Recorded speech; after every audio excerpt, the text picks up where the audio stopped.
Well met. I'm Dave Kosak, Hearthstone's lead mission designer, welcoming you to another Hearthside chat. And this is a big one. Last week we arrived in the Witchwood, and players have been terrorizing one another with terrible monsters and ferocious worgen. But there's more to come. Next week, the single-player content for the Witchwood unlocks. We're calling it the Monster Hunt. And we're going to take back the Witchwood by force. If you play the dungeon run in Kobolds and Catacombs, the Monster Hunt will feel familiar. You'll take on the role of a hero, and you'll venture deep into the Witchwood, defeating a random series of monstrous bosses. With each victory, you can gear up, building a stronger and stronger deck with the treasures you find. There's over 40 all-new encounters and new treasures to go along with them. Now, that all sounds good, but nothing is as it seems in the Witchwood, and there are some surprises in store. To tell you all about it, I've assembled the entire mission design team. Let me introduce you to Paul. Hi, I'm Paul Wynn. I'm so excited to be here and to be talking about the Monster Hunt. Okay, so Paul, in the dungeon run, players played as the 9 regular Hearthstone classes, but something's different this time. Something is different. The Witchwood is coming alive and is teeming with eerie monsters. So, to help you out, we've assembled a team of 4 monster hunters to deal with this rising threat. Okay, so what's new about them? Well, each of the monster hunters builds on top of the regular Hearthstone classes, but they all come with a new unique hero power. It changes how you played with cards you've known and loved in the past. So for instance, Tess Greymane is one of our monster hunters. What does she do in the monster hunt mode? Tess has a hero power called Scavenge that lets you discover any class spells that's been cast that game and add it to your hand. Well, so if a monster casts a spell at me and I like it, I can scavenge for it and cast it right back at the monster? Yeah. Or if a monster casts a secret, you might scavenge and discover exactly what that secret is and know how to play around it. Tess is pretty resourceful. Now, you designed one of our other monster hunters, and it turned out to be one of my favorites. So tell me all about Darius Crowley. So Darius is a cannoneer, and he starts the game with an indestructible cannon. When you use your hero power, the cannon fires and damages the minions across from it. And if you line up the cannon just right, you can even hit 2 minions at once. If any of those minions die, your hero power refreshes, so you can fire your cannons over and over again. It's super OP and super satisfying. You monster! Darius is all about positional play, so you want to be extremely careful with how you sequence your attacks and where you place your minions. He's an absolute blast to play. Now, Darius can find unique treasures in the Witchwood, right? Right. For example, Darius has a few passive treasures that makes his cannon stronger. You might find one that makes it do more damage, or one that makes your cards cheaper every time you fire your cannons. Each monster hunter has unique, exclusive treasures that play into their strengths. Okay, Paul. Favorite thing to do with Darius the Cannoneer? Go. Definitely finding ways to get multiple cannons out at once. I got so close to getting 5 on the board, but I ended up dying before I could. All right, now that's just half of our heroes, so who else is jumping into the monster hunt? Well, there's Houndmaster Shaw, who loves to rush into battle, and Toki, the Time Tinker. I can't wait to talk more about Toki in the future. Or was it the past?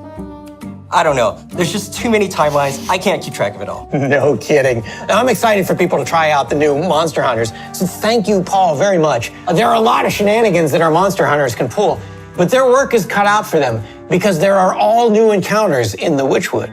And so, let me introduce you to the mission team's newest designer, Giovanni, who worked on some of these encounters. Hey there, Giovanni Scarpati. So, how many encounters are in the Witchwood?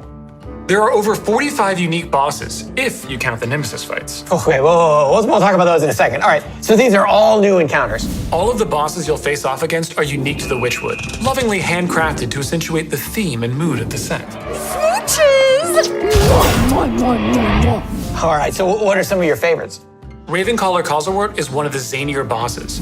His hero power takes a page from his collectible version, adding a random 1-cost minion to his hand. Who's a pretty bird?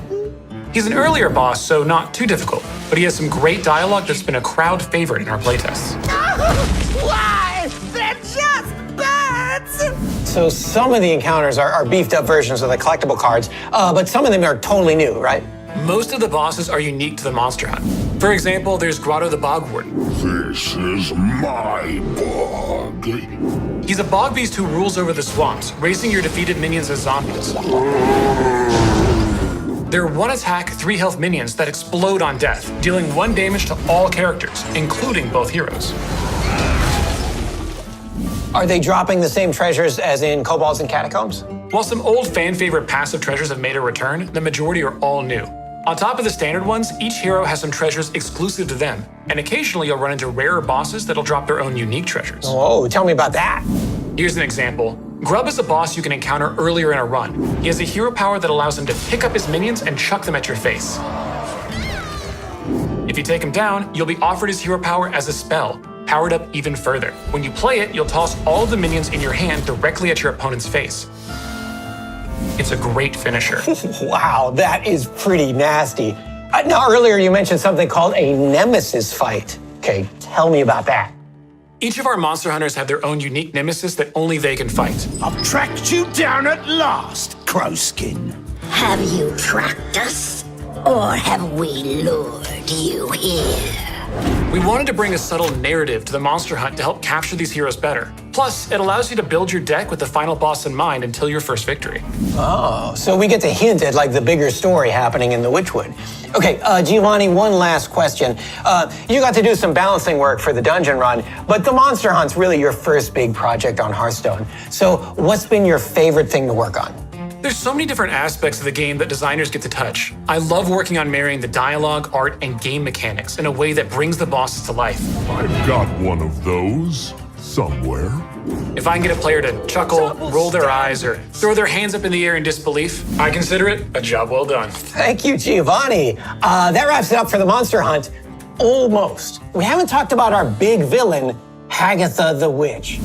Now, she's already causing havoc in ranked games, and it's going to take all 4 of our Monster Hunter heroes to take her out. The fight against Hagatha is only unlocked by defeating the Monster Hunt with all 4 heroes. That will unlock the final challenge, but we're not going to talk about that today because, frankly, I don't want to scare you guys. Well, that's all we have for today. Thank you for watching, and we will see you in the woods.